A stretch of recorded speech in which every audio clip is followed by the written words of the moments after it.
দীর্ঘ প্রতীক্ষার পর কলেজ বিশ্ববিদ্যালয় স্নাতক স্তরে ভর্তির কেন্দ্রীয় পোর্টাল যেদিন খুলল সেদিনই ওবিসি মামলায় আদালতে ফের ধাক্কা খেল রাজ্য সরকার। ফের অনিশ্চয়তার মুখে লক্ষ লক্ষ পড়ুয়ার ভর্তি ভবিষ্যৎ। শিক্ষামন্ত্রী জানিয়েছেন ভর্তির আবেদন প্রক্রিয়া জারি থাকবে। পোর্টাল খুলল কিন্তু জট পুরোপুরি খুলল না। উচ্চ মাধ্যমিকের ফল প্রকাশের 40 দিন পর যেদিন পোর্টালের উদ্বোধন করলেন শিক্ষামন্ত্রী, সেদিনই ওবিসি মামলায় কলকাতা হাইকোর্টে বড় ধাক্কা খেল রাজ্য সরকার। পোর্টাল উদ্বোধনের কয়েক ঘন্টার মধ্যেই রাজ্য সরকারের নতুন বিজ্ঞপ্তিতে অন্তর্বর্তী স্থগিতাদেশ দেয় কলকাতা হাইকোর্ট, যার জেরে ভর্তি নিয়ে তৈরি হলো নতুন অনিশ্চয়তা। হাইকোর্টের এই নির্দেশের পর শিক্ষামন্ত্রী জানিয়েছেন ভর্তির আবেদন প্রক্রিয়া জারি থাকবে, তারপর কোর্টের নির্দেশ মতো পদক্ষেপ করা হবে। কিন্তু তাহলে কারা কত শতাংশ সংরক্ষণের সুবিধে পাবে? ভর্তি প্রক্রিয়া কি থমকে যাবে? 30 এপ্রিল ফল বেরিয়েছে আইএসসির, 7ই মে প্রকাশিত হয়েছে উচ্চ মাধ্যমিকের ফল, সিবিএসইর দ্বাদশ শ্রেণীর ফল প্রকাশিত হয়েছে 13ই মে। তারপরেও এতদিনে ভর্তির পোর্টাল চালু করা হয়নি। প্রকাশিত হয়েছে জয়েন্ট এন্ট্রান্স মেইন ও অ্যাডভান্সডের ফল, কিন্তু এখনও প্রকাশিত হয়নি রাজ্য জয়েন্টের রেজাল্ট। বুধবার সকাল 10টা থেকে পোর্টাল খোলার কথা, যেখানে আবেদন করা যাবে 17টি বিশ্ববিদ্যালয়ের অধীনে থাকা 460টি কলেজে। কৃষ্ণেন্দু অধিকারী, উজ্জ্বল মুখোপাধ্যায়, বিজেন্দ্র সিংহ, এবিপি আনন্দ, কলকাতা।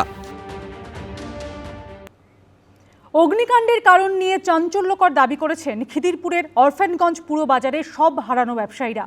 তারা বলছেন পরিকল্পনা করেই বাজারে আগুন লাগানো হয়েছে।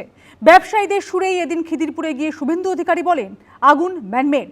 পাল্টা জবাব দিয়েছে তৃণমূলও। সুজিত বসু বলেন দিনকে রাত করছে, রাতকে দিন করছে। এটা রাজনীতির জন্য কিছু মানুষ বলছে।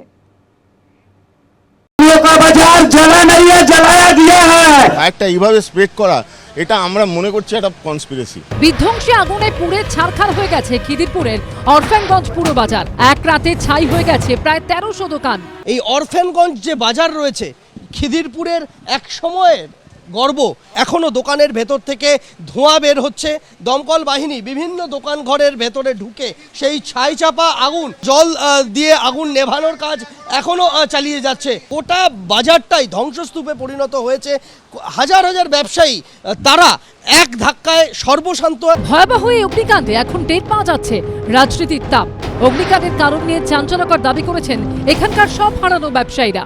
আমরা সন্দেহ করছি এটা পুরো এক নাশকতামূলক কাজ। হ্যাঁ, আমাদেরকে উচ্ছেদ করার জন্যে এই জিনিসটা করেছে। কালকে যে দিদি বলে গেলেন যে আমরা শিফটিং করে তোমাদের একটা ব্যবস্থা করে দেবো, এটা কি প্রি প্ল্যান ছিল আগে থেকে যে শিফটিং করাবো? ব্যবসায়ীদের এই অভিযোগকে হাতিয়ার করেই ঝাঁঝালো আক্রমণ চালিয়েছে বিরোধীরা। মঙ্গলবার অরফ্যানগঞ্জের বাজারে গিয়ে সরাসরি তৃণমূলকে নিশানা করেন শুভেন্দু অধিকারী। টার্গেট ছিল পুড়িয়ে দিয়েছে। চিড়িয়াখানা বিক্রি করেছে, আলিপুর সেন্ট্রাল জেল, হেরিটেজ তাকে বিক্রি করে দিয়েছে। রুপিয়া নিয়েছে মমতা, মাল নিয়েছে মাল। তৃণমূলের এখন নতুন নাম টাকা মারা কোম্পানি। ষড়যন্ত্রের অভিযোগে সরব হয়েছে কংগ্রেসও। বড় বড় যারা প্রমোটার তারা সেগুলো সরকারি মদতে দখল করছে। পয়সা দেওয়ার বিনিময়ে, ঘুষ দেওয়ার বিনিময়ে, টাকা খাওয়ানোর বিনিময়ে সেগুলো তারা খরিদ করতে চাইছে এবং এই আগুন পরিকল্পিতভাবে লাগানো হয়েছে। সরকার পাশে রয়েছে, অস্থায়ী দোকান করে দেওয়া হচ্ছে এবং পরবর্তীকালে ওই জায়গাতেই নতুন করে বাজার তৈরি করে দেবে সরকার ইতিমধ্যেই ঘোষণা করেছে। ষড়যন্ত্রের অভিযোগের পাশাপাশি দমকলের বিরুদ্ধেও অভিযোগ তুলেছেন ক্ষতিগ্রস্ত ব্যবসায়ীরা। 2 ঘন্টা লেটে দমকল এসছে, 1 ঘন্টা লেটে প্রশাসন এসছে, পুলিশ এসছে।